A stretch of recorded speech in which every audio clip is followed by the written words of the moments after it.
Well, good morning, everybody out there. Happy middle of December. You're listening to the RepcoLite Home Improvement Show, sponsored by Benjamin Moore. And yeah, middle of December. Seriously, how in the world do we slow this down? We need to get together and figure that out. I'd like to pump the brakes here a little bit. Are you feeling that too, or is it just me? You know, for me, there aren't enough hours in the day. I've got parties to plan, errands to run, gifts to buy, so many gifts to buy. And really, honestly, I'm absolutely stinking at gifts this year. Stinking. And it's stressing me out. Normally by now, I've completed all of my shopping, and I've completed it brilliantly in most situations. You know, we're being honest here. No false humility. I'm pretty brilliant when it comes to gifts. This year I'm stinking. Unless I come up with some kind of inspiration, unless that strikes really, really soon, we're heading for one of those Christmases, right? I certainly wouldn't want to be my kids this year, at least not yet. Anyway, I hope you're all doing a ton better than I am. Hope you're more on top of things. Hope you're feeling really festive, really ready for what's coming, and just feeling really accomplished. But just in case you're feeling a little bit of anxiety like I am, I've got some help for you today. Later, I'm going to be talking with Jeff Rietveld from Out of the Box Games in Holland and Zealand, and we're going to talk about some great games for Christmas gifts or family parties. So if the gift-giving stress is getting to you, stick around for that. All right, that will help. We're also going to be diving into space heater safety, and I know that doesn't sound the most exciting, right? It doesn't sound terribly exciting, but trust me, those little heaters, they can be lifesavers in the winter, but only if you use them right. Otherwise, well, if you don't, they can really cause some trouble. So we'll talk about that, and I've also got some strategies for painting in tight spaces. I am super pumped about this topic. I love it. It's a lot of fun. It's pretty funny. And that's coming up next. But right now, let's get to the paint point for the week. And to do that, I want to circle back to the whole holiday stress thing. Like I said, I've been feeling it. Maybe you've been feeling it. But here's the difference. You know, here's me realizing. This is me growing up a little bit. It's me realizing that I'm not the only one in the universe here. The only people that are coming over to my house for a party or for any kind of festive activities, the only people coming to my house are the ones who live there. You know, they already know about the junky parts. They're not going to be surprised. They're not going to open a closet and go, oh my goodness, I can't believe you crammed all that into here. They know it's crammed into there. They helped cram it in. They're not going to be disappointed. They're not going to be grossed out. Oh man, this tastes like dog hair. It's because it is, right? It's full of dog hair. It's more dog hair than lasagna. Eat it. You know, they're not going to be grossed out. It's just home to them.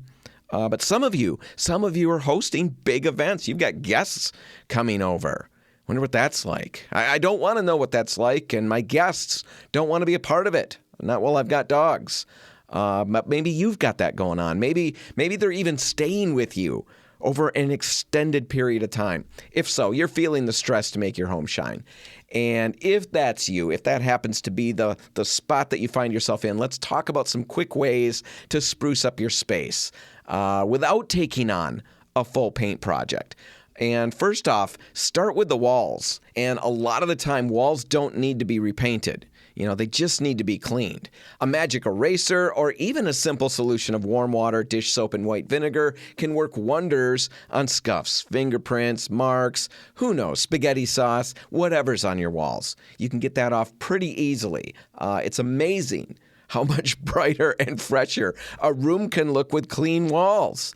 Wash the walls down and you realize, man, we were living in a hovel. You know, this is pretty nice. Doesn't need to be repainted. It just needed to have the spaghetti washed off, right? So maybe you can find that out. Maybe that's the case in your home. Who knows? Some things to consider if you do go, the magic eraser route. They're brilliant for removing marks, but if you use them with too much pressure on delicate surfaces or on matte or flat finished walls, there's a really good chance you're going to remove paint or burnish the finish, make the spots look shiny. You don't want to go the magic eraser route and then end up making the situation worse. So first, if you're going to use one, test it out in an out-of-the-way area to make sure that you're not going to have a bigger problem down the road. And also use gentle pressure and dampen the eraser before starting. If you've got a flat or matte finish on your wall and you're thinking about using the magic eraser, I guess maybe try, but maybe keep in the back pocket, your back pocket, that the next best thing that you could do in those situations is to touch up. Do a little touch-up painting. And that's my second idea. If you've got nail holes or scratches, grab a bit of lightweight spackle, fill the nail holes, sand them smooth, and then if you've got some leftover paint from the original wall color, touch it up. It's ideal to use the same tool when you're touching up that you originally used to apply the paint. A lot of people don't think about that, but if you rolled the wall, you should use a roller for your touch-up. If you brush the surface, touch it up with a brush. If you have tiny nail holes and you need to touch that up, but you don't want to get a roller out, a quick trick is to use a Q-tip. You basically just get one, hold it on its side against the wall, and then rotate it over the area. It really quickly and easily becomes a makeshift micro roller, and it does a really good job for nail holes, small scratches, things like that. So if you're doing your touch-ups, feather them out, and most of the time, you can blend them away entirely. If the spots don't blend perfectly away, you can do a more complete repaint later. After the busyness of the holidays. But most of the time, a slightly lighter spot on a wall is better than a dark scuff mark or a hole. So even if they show these little light spots, it's still a win. Now, sometimes, the third idea, the quickest fix is strategic placement. This third idea is a little sneaky, but hang a piece of art, a mirror, lean a decorative ladder against the wall, something, anything to hide these spots. It's a great way to draw attention to the best parts of your space while covering up imperfections. So think about that. Another idea, refresh your trim or baseboards. Now these areas, they take a ton of wear and tear, but a quick wipe down or touch up can make the whole room feel polished and new. Adjust the lighting. Change out your light bulbs. Make sure they're all the same temperature, the same consistency. Better lighting can make colors pop and even disguise small flaws in the walls. Lastly, declutter and rearrange. Sometimes all a space needs is just a little bit of decluttering to open it up and make it feel just a ton better. So think about those things. The key is you don't need a major project to make a big impact. These small, manageable little updates can really help. If you've got guests coming over, you'll feel better about your space. You'll know that you put your best foot forward, and it's not going to take a ton of time or add a lot of stress to your plate. All right, that's the paint point for the week. Hopefully it helps you get your home ready and take some stress off your plate. All right, we're going to take a break. When we come back, we're going to be talking about strategies for painting in tight spaces, cramped quarters, painting in those areas and not losing your mind. It's a ton of fun. It's coming up next. Stick around.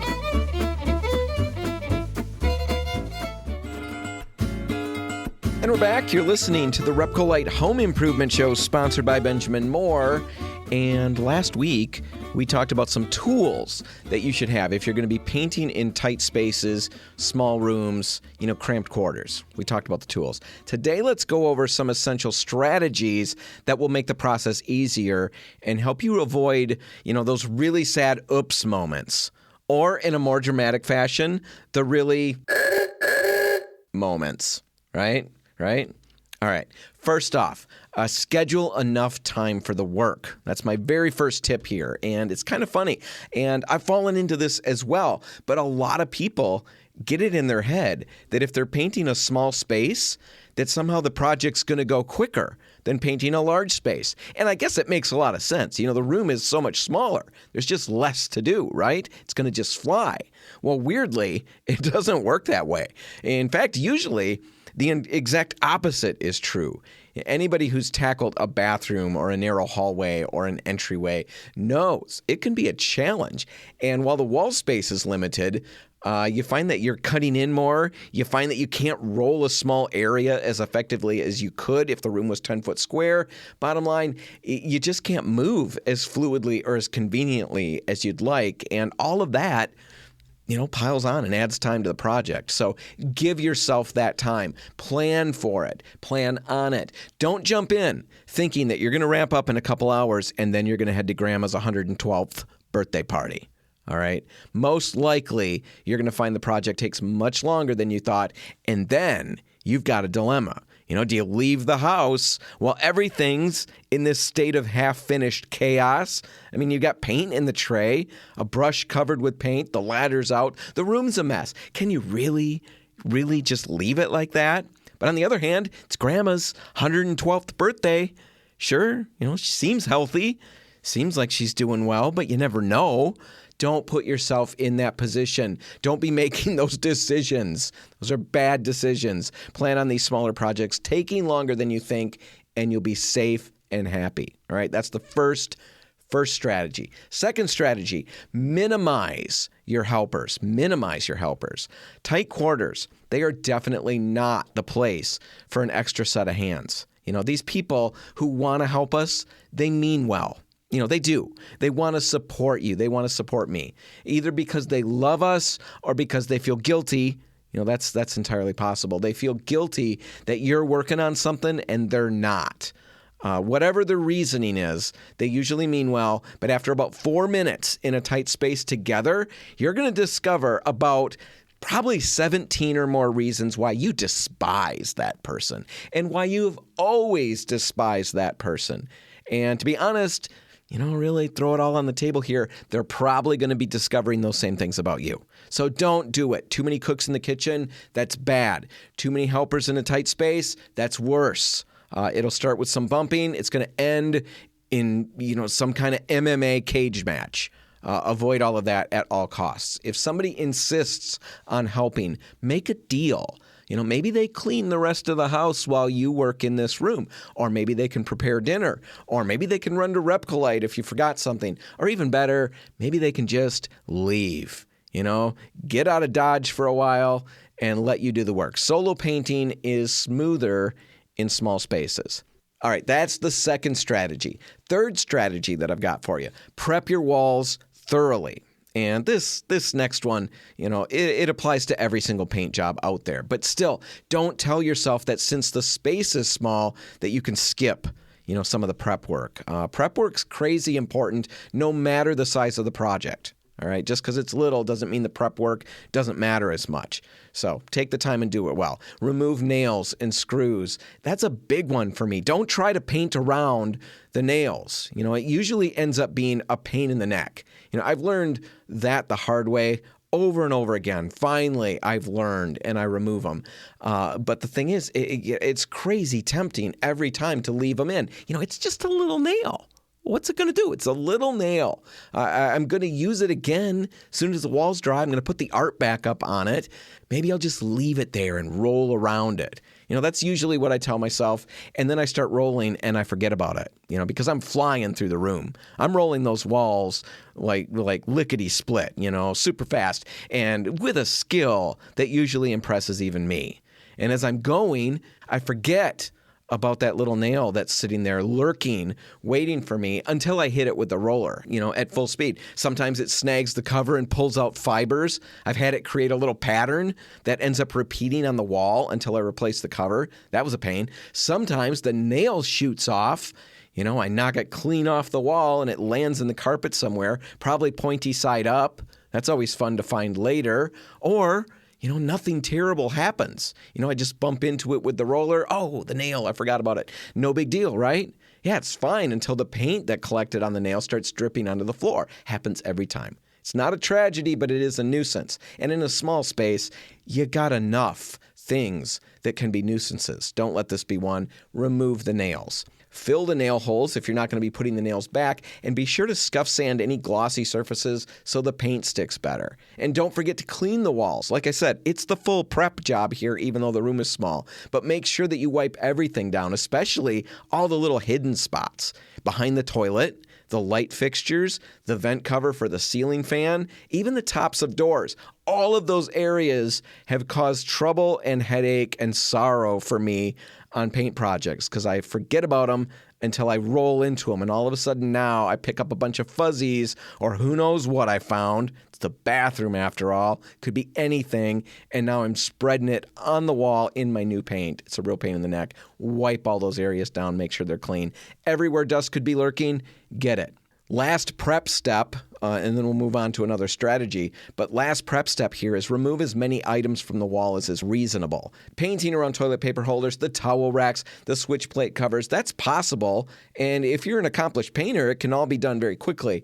But if you're new to the process, it really can be frustrating, especially in small spaces when you don't have a lot of room to work. So you're quicker to just remove those items so you've got more of a clean shot. All right, that's the really long third strategy. Fourth strategy, really short. Create an external workstation. Setting your paint and tools on the floor in a cramped space is an afternoon of woe waiting to happen. Not woe like, whoa, look at these walls. Woe like, whoa, my goodness, I'm in so much trouble, right? That kind of woe. So don't leave these tools in the room while you're working. Set up a small table in the hallway or just outside the room or something. If you don't have a little table to set up, make one with sawhorses just outside the room. Put a drop cloth underneath it, and your materials are going to be close at hand, but out of the way so you can work. All right, second to last tip, and this one's brilliant. Work methodically and stay mindful of your surroundings. And I know that sounds kind of like Jedi advice, maybe something that Obi-Wan Kenobi would say, but that's okay. It just makes it cool, right? And it's still true, whether you're big into Star Wars or not, that's still really true. Stay mindful and work methodically. You're working in a small space. There's wet paint within an arm's reach all around the room. So just slow down, maybe just a notch or two, and give a little thought to each move before you make it. Now, maybe that doesn't apply to you. Maybe you're methodical and thoughtful with every project, or maybe you're like me.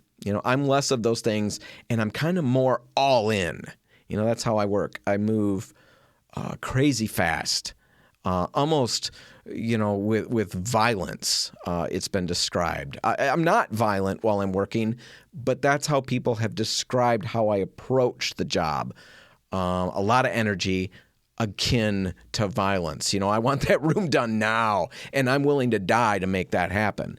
If you know what I mean, and you work like that, you've got to slow it down. We both do. Slow down and think about what you're doing and where you're going next. Where's your paint tray? Where's the end of that extension pole going? I've talked to way too many people who've stepped in their roller trays and knocked them over with a quick turn, and I've personally goosed people accidentally with the extension pole. Nobody wins when all of that happens. No one wins. So just be mindful of your surroundings and take a little time. All right, last strategy for working in small spaces, get creative with the placement of your paint tray. We just talked about situations where people bumped the tray over or stepped in it. It's common in a small space. And sure, you could get it off the floor by hooking it onto your stepladder, but that can also be risky. I've stood up after doing some cut-in work, and I've bumped that tray with my shoulder. I remember that like it was yesterday. It didn't go over, but let me tell you, that will really get your heart pumping. So all that to say, maybe find another spot for it as you work. Get creative with it. I prefer setting it in the hallway on a drop cloth. It's out of the room, but I can easily roll into it with an extension pole without leaving the space. And that way there's a lot less concern about stepping into it when I'm focused on other things or when I'm painting the ceiling in that area. Painting in small spaces, it can really test your patience, but with some foolproof, brilliant strategies, the ones that I just laid out, in case you're wondering, with all of those, you can really set yourself up for success. All right. I think that's enough for that. If you do have a project going on, whatever it is, whether it's a small space or a huge space, we want to help you. Stop out at any RepcoLite. Tell us what you're doing. And we've got advice. We've got years and years and years of experience, and we'll help you just handle that project as quickly and easily, more easily than you ever dreamed possible. Swing out to RepcoLite will help. All right, when we come back, I'm going to be talking with Jeff Rietveld from Out of the Box Games in Zeeland and Holland, and we're going to be talking about some of the best games, gift buys for the holiday season. That's all coming up in just a minute. Stick around.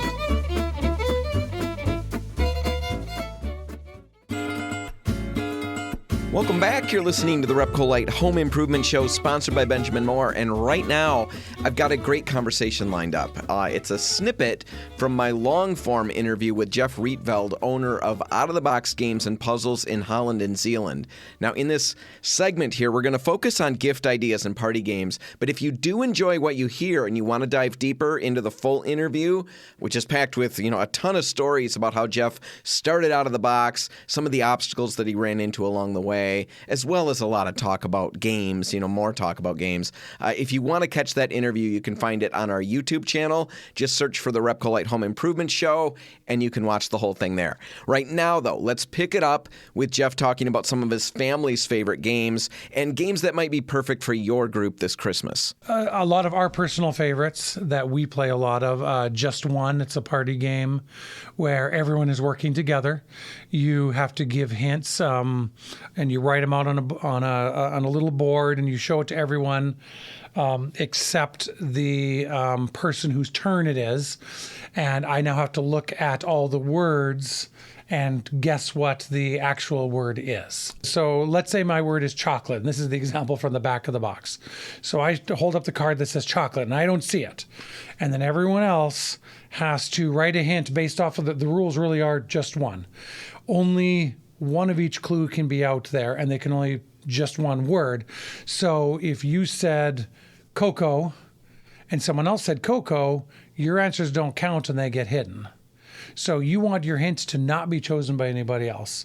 But if you say cocoa and one other person says white and one other person says dark, I have a pretty good chance. Oh, white chocolate, dark chocolate. I have a pretty good chance. So do we show our boards to each other first to eliminate the ones that are the same? Yes. So I think whoever's it closes their eyes, turns around, everyone shows. And if you have to delete, we had it one time where literally there was only one hint left because those two people chose the same word. Those two people chose the same word in the fifth person. And it was just, you had no chance of guessing it then. Ah, so, that's really fun. And for us, it always devolves where they start cheating. So, do you punish those people? No, you punish them not severely? Allowed to. No, you're not allowed. I'm not, because does your wife punish them? She's the one who. She's cheating. So, like one year, the hint was Terminator, or the word was Terminator, and of course, this is when the cheating really began. They're all whispering, and the hints were Arnold Schwarzenegger, I'll be back, and they changed the order so they sat. Now, my daughter. She's like, I don't know what this is. So they cheated and she still didn't get it. It was quite funny. That's classic. Yeah. That's one game. Poetry for Neanderthals. You have to kind of give hints out, but you only have to talk. You can only talk in one syllable words. Poetry for Neanderthals. So you have to... and I've only played it once. That was a gift last year for my daughter. And we had a blast, but you have to, the whole point of the game is you have to be able to say something, but you can only use the one syllable words. And you really do sound a bit like a caveman when you do that, because there are words you can't even say if they're two syllables. And you can't say bull. You have to, say one word, anyway, it's fun. It's hilarious. Okay. So again, you've got a word that you're trying to explain to get somebody to guess, basically. Yes. And it's a party game as well. So you got and you get a big inflatable bat that you get to hit the person with we didn't play with that. Oh, I would have played with that. I have two sons that maybe will get a little too into that. That's true. One that we're getting ourselves this year, and I can't really explain it well. Part of my fun is actually opening up the game and reading the rules and learning it. So I'm not a big one for going onto YouTube. I point a lot of people to YouTube videos how to learn games, but I only want to know a little bit, because part of the wonder that I had 25 years ago when we got into games was, this is how it works. Looking at the pieces and everything else. So I only look into things so much. But another one that does very well in our store that we're getting this year is called So Clover. And based off of So Clever. And you got these weird tiles out. They look like clovers, and they have 4 words on each side. And when you put them out, you put them into a grid, and so they match up in places. And you have to come up with words to show how they link together. That's about all I know so far. I'll be able to tell you more after Christmas Day. So just one. Yep. Poetry for Neanderthals. So Clover. Yep. Telestrations is one that we typically do. The kids' game telephone where you whisper in someone's ear and they're supposed to go around the circle. Yeah. And it's only really fun when nobody tries to mess it up. I had a son that thought the point was mess it up. Yeah, and it was never quite fun because they would say something completely different, and then... but if everyone's trying, that game meets Pictionary. So if we have 8 of us around a table, we each get a little board and we have a word that we have to draw, like Pictionary. Simpler than Pictionary, fairly recognizable. I draw mine, you draw yours, everyone's drawing theirs. And then our card gets hidden because you don't see it. Then we pass it clockwise. So you're now looking at the picture that I drew, and you're like, oh, well, that's a duck, and you write duck on there, and then I'm looking at the picture that this person drew, etc. Moves on, whoever's there looks, oh, duck, and they draw a duck, but they're a terrible artist. The next person says, oh, that's a fried chicken, or baked chicken or whatever else. Gotcha. And, and when it gets to the end. So you drew a duck. Do they erase it and write the no, word duck? the little thing flips over. Okay. So I don't even know how to score it, but I think what you do is you have to go back and see who really messed it up. And it's like, well, Dan guessed duck, so he was fine, but Bob, what is this? And, he doesn't get point. I don't even know how it is. It's so Bob funny. gets ejected from the party. Yeah. He doesn't know what he's doing. And so it gets to the end, and we just spend so much time laughing about, what these are. And you also can tell if someone's purposely messing it up. Okay. Another one, herd mentality. It's a typical party game where you're having to guess words based off of something, kind of like how just one works, but it's opposite. You only get points if what you guess is what other people, you want to be part of the herd. You don't want to be the odd man out. You want to come up with the answer everybody's going to come up with. The more people that come up with the answer, the more points those people get. So you're actually trying to find words that you actually think other people are going to be guessing, and that one's a lot of fun as well. And you get a little rubber cow in the middle. I don't remember. What's the point of the rubber cow? I don't know. Whoever's just cool. Does it squeeze and make a sound? I don't know. I don't think so. I think he's just foam. But nice if he's one person is it, and they're the ones, and then they're the ones that give the word or whatever else. But yeah, all right. So that's another one. So there's 5 yeah. I mean, those party are all games. Party games. Those are all, and this is the time of year we sell them. New Year's, we actually often sell more party games for New Year's than we do for Christmas. So the week after Christmas, we try to get a lot of party games in stock. In order to make sure we can meet the demand, because a lot of people on New Year's, they want to play games until midnight rolls around. What would you recommend? You've got a big group, somebody's having a, expanded family party. There's 20 people there. My favorite for really big groups is Word on the Street. So Word on the Street, it's played like a street. Yeah. You have all the consonants in the alphabet in the middle, and my team draws a card, and we have to come up with a green vegetable. We discuss it. When we play with big groups, we give a little more time. Yeah. We discuss it, and we decide we're going to say broccoli. And if we say broccoli, then we go down, and the B moves one, the R moves one. Sorry, it's like a tug of war. So it's moving on the street towards us. All the letters come towards me, and then comes toward our team. L, there's 2 L's. So it gets moved twice? Moves twice, and there's 3 spaces on each. If it moves 3 times, it's on our side, and there are a few words that point. Until the end of the game. But then let's say we choose broccoli, and then you guys get a word that's a country in Europe, and you say Denmark. You move the D, the N, the M, the R, and the K towards you. So it's like a word, it's a letter tug of war. Sure. And as the game goes on, it's always a race to see who can use yo-yo first, because yo-yo, getting that Y over is really hard. Or yesterday, I tend to like that more than yo-yo, but it has to work. Everyone kind of has to vote, and you can veto it. That does not work. So that will work in a big group. Oh, yeah. Right. I mean, it says 8 or 12 on the box. I've played it with 25 people before. And part of the game is everyone's discussing what word to choose. All right. So Word on the Street, that's a good one for a big group. Anything else for a big group? I mean, with that many, Wits and Wagers. Okay. So it's what they call like brainless trivia. I don't like trivia games because I always feel like either I feel stupid or somebody else is feeling stupid. You don't like Usually that? Me, no. You get questions in a normal trivia game like Trivial Pursuit that it's like, maybe I should know this, but I don't. But Wits and Wagers will ask questions. It's all based on numbers. So in pounds, what is the heaviest ever that a sumo wrestling champion has weighed? Okay. What is the world record number of tennis balls that a single dog has held in his mouth at one time? Do you know the answer to that? No, I don't. So I was going to guess. I don't know how many that would be, though. So the fun thing is these are questions. And again, the game is only meant for 8 or 10 people. Teams with that one is a lot of fun. I played with 150 people at this game convention that we went to. We had a version of that we played. So the table had to come up with the answer, and then the answer got submitted. And the answers are only numbers, and the numbers get put out in a row, lowest to highest. And it's just like The Price is Right.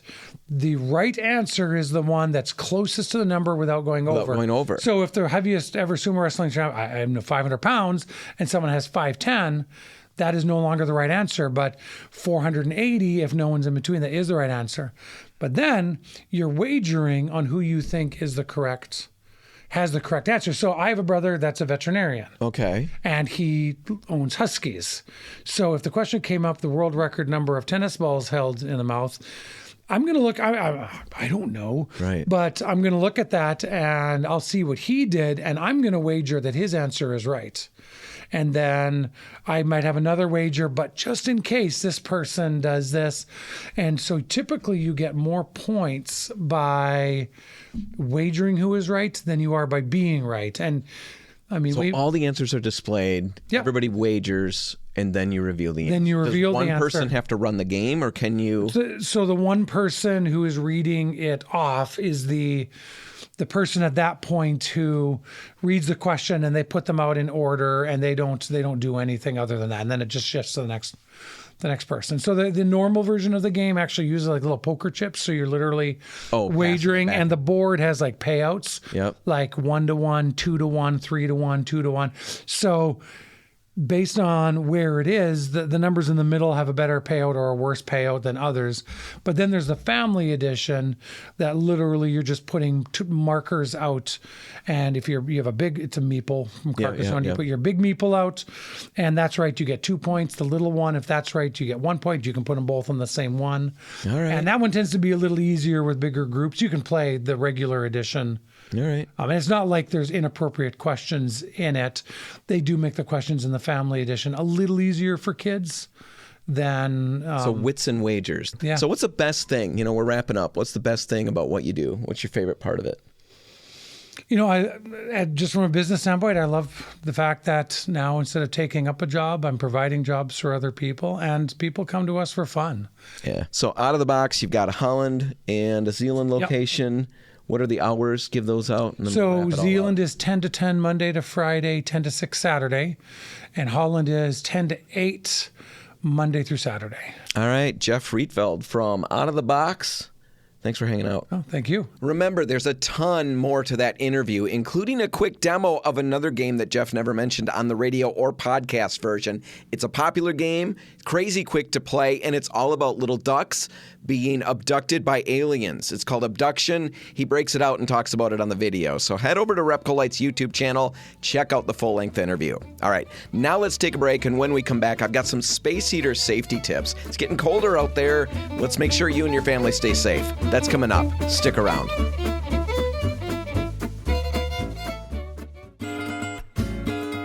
And we're back. You're listening to the RepcoLite Home Improvement Show, sponsored by Benjamin Moore. And in this last segment today, we're going to talk about space heaters. Space heater safety. Space heaters, they're great when winter rolls in. They're convenient, right? They're portable, easy ways to make spaces in our home more comfortable. I use them all the time at home. Got one. It's my favorite little space heater of all time. And yeah, there's nothing better than propping my little feet, when I've got clean socks on. Let me tell you, propping your feet when you don't have clean socks on right in front of that space heater and letting, all of those juices cook and then blow through the room, it's not cozy. It's not comfortable. But when you've got clean feet and clean socks, it's wonderful. I'm sorry that I've gone there. That's how my brain works. It's just how it is. Anyway, space heaters. Let's talk about some safety things, because while they are fun, they are comfortable and all of those things, they do come with some risks, especially when it comes to how you're powering them. And I want to talk specifically about extension cords and power strips. First off, space heaters, they're needy little fellas. They're the Dans of... I don't really know what that would mean. I'm needy, they're needy. I can't make the analogy right now on the fly. You make your own analogy. They're needy. And what I mean is they typically draw a ton of power, 1,500 watts, 1,800 watts. They draw all that power. That's enough to warm a room, but it's also enough to overwhelm, a lot of extension cords and power strips.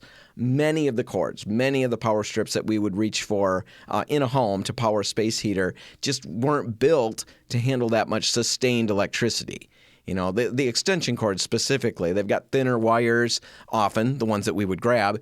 And when you plug in a heater, the demand can make those thinner wires, heat up fast and sometimes to dangerous levels. And here's the thing with all of that. You're not going to notice the problem usually right away. At first, it might just feel like the cord or the plug is getting warm to the touch, if you've ever had that. But over time, especially if the cord is cheap, if it's thin, if it's kept coiled up or something like that, that heat can really build up over time and it can soften and eventually melt the plastic insulation of the cord. Now, it's kind of strange. When we talk about these things from time to time, extension cords and the possibility of the insulation melting, there are people who dispute that. There's a lot of people online that dispute it. Every now and then we'll get an email where, people will point out that that's just not how it works, that they've used extension cords in this manner for years and they've had no problems. And I can't dispute that. I get that. You haven't had a problem with it, and people online haven't had problems with these things. Some people haven't. But my response really is that just because it hasn't caused a problem in the past for you doesn't mean it's safe. It doesn't mean it's the best way to go. It doesn't mean it's the right practice.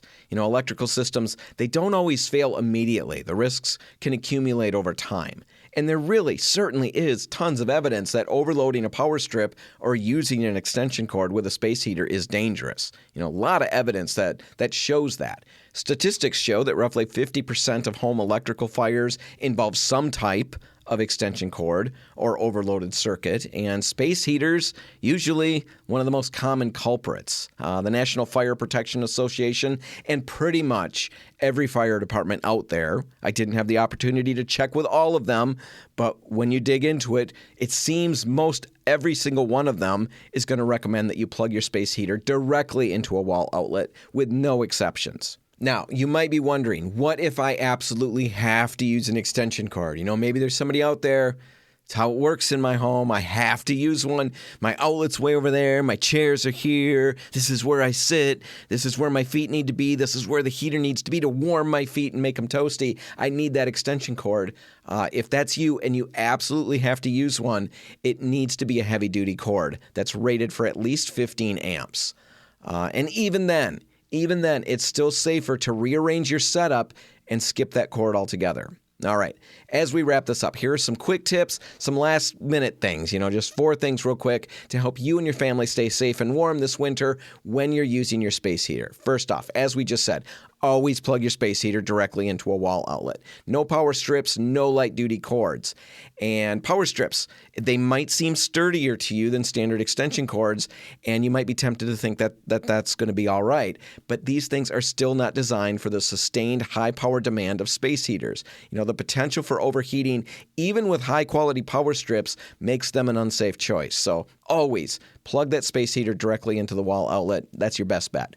Check your wall outlet. That's the second tip. Make sure it's in good condition with no loose connections or signs of wear. Third, inspect your cords, and I'm talking the space heater cord itself. If you have a tendency to bend them, to wrap them up, to twist them, stop doing that. Damaged cords, they're a major fire hazard, so make sure the cord for your space heater is in good shape. Finally, don't overload the circuits. Avoid running other high wattage appliances like a microwave or a vacuum on the same circuit as your space heater. Space heaters, they're great to have around. They're cozy little items, especially as we head into our Michigan winter. Just make sure you're using them the right way to keep your home and your family safe. All right, that's it for today. We're going to wrap this one up. But before I do, I want to remind everybody out there that all Benjamin Moore Regal Select Eggshell and Matte, both of those finishes are 30% off all month long at RepcoLite. It's a huge savings, and it's worth grabbing some paint if you've got a project coming up. Also, normally I run a Christmas contest on the show, and maybe you've noticed that I haven't done that this year. Well, it's not because I forgot, and it's not because I got stingy and skipped it. I'm actually pushing it back until the beginning of the new year. We're going to be running a New Year, New Look contest starting January 4, and it's going to run all January long. There's going to be multiple winners, lots of great prizes, and much more info coming up. So stay tuned to the show, and you'll get the scoop before everybody else. So that's cool. All right, whatever you do today, make sure paint's a part of it. Have a great weekend, everybody, and I'll see you next week. I'm Dan Hansen. Thanks for listening.